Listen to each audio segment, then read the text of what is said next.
জিয়া রহমানের নাম নিলে প্রতিদিন ব্যস্ত দিচ্ছে, আমি বিশ্বাস করি। কারণ উনি দেশের জনগণের সাথে হটকারিতা করেন নাই।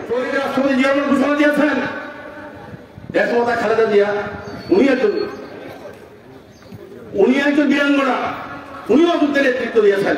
পক্ষান্তরে যারা গত 12 বছর এতে শাসন করেছেন ওনারা কি করেছিলেন? তখন সাবেক প্রধানমন্ত্রী যিনি পালিয়েছেন, ওনাদের পালানোর ইতিহাস অনেক। 2008 সালে উনি একবার পালিয়েছিলেন, জার্মানিতে চলে গেছিলেন। শহীদ রাষ্ট্রপতি জিয়া রহমানের নাম নিলে প্রতিদিন ব্যস্ত দিচ্ছে, আমি বিশ্বাস করি। কারণ উনি দেশের জনগণের সাথে হটকারিতা করেন নাই, দেশের জনগণের সাথে প্রতারণা করেন নাই, দেশের মাটির সাথে উনি প্রতারণা করেন। দেশের জনগণকে মুক্তির জন্য যুদ্ধ করেছেন, দেশ পুনর্গঠন করেছেন, পুনর্নির্মাণ করেছেন, দেশকে অর্থনৈতিকভাবে স্বাবলম্বী করেছেন। সুতরাং ওনার নাম দেখলে বরং ব্যস্ত যেতে পারে। আমরা 17 বছর আন্দোলন সংগ্রাম করেছি,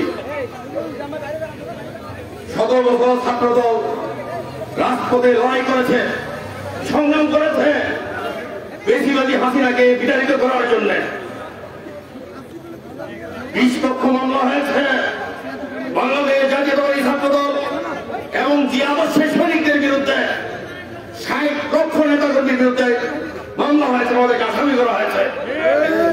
আমরা 7 বছর আন্দোলন করেছি, 17 বছর। শহীদ রাষ্ট্রপতি জিয়া রহমান তো নয়, বাংলাদেশ জাতীয়তাবাদী দলের ভারপ্রাপ্ত চেয়ারম্যান জনাব তারেক রহমানের নেতৃত্বে একটা ইতিহাস রচিত হয়েছে। হাজার হাজার কিলোমিটার বাইরে থেকে একটি একজন দলের নেতৃত্ব বাংলাদেশ জাতীয়তাবাদী ছাত্র দলের মাধ্যমে উনি দিয়েছেন। বলা হয়ে থাকে রংপুরের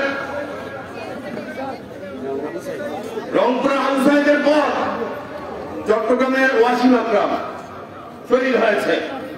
বাংলাদেশ জাতীয় ছাত্র দলের একজন নেতা ছিলেন। সে ছাত্র দলের নেতা কর্মীদের নেতৃত্বে বাংলাদেশ চতুর্থভাবে স্বাধীন হয়েছে। আমাদের নেতা দেশনায়ক তারেক রহমান লন্ডনে বসে যে এক্সাম্পলের নেতৃত্ব দিয়েছেন, সারা পৃথিবীর মুখে দেখিয়েছেন। আপনারা শুনেছেন আগে ইরানের শাহী সরকারের পতন হয়েছে, আয়াতুল্লাহ রুহুল্লাহ খোমেনি ফ্রান্স করে নেতৃত্ব দিয়েছিলেন। অনেক বছর পর বাংলাদেশে ফেসিবাদ পতনের যে পটভূমি রচিত হয়েছে, সেই পটভূমি রচনা করেছেন ভারপ্রাপ্ত চেয়ারম্যান বিএনপির দেশনায়ক তারেক রহমান। ওনার নেতৃত্বে আমরা আন্দোলন করেছি, সংগ্রাম করেছি। আজকে যারা হাইজ্যাক করতে চায় আমাদের অর্জনকে, আজকে একটি তো হাইজ্যাক করতে চায়, তারা বলতে চায় তারাই করেছেন।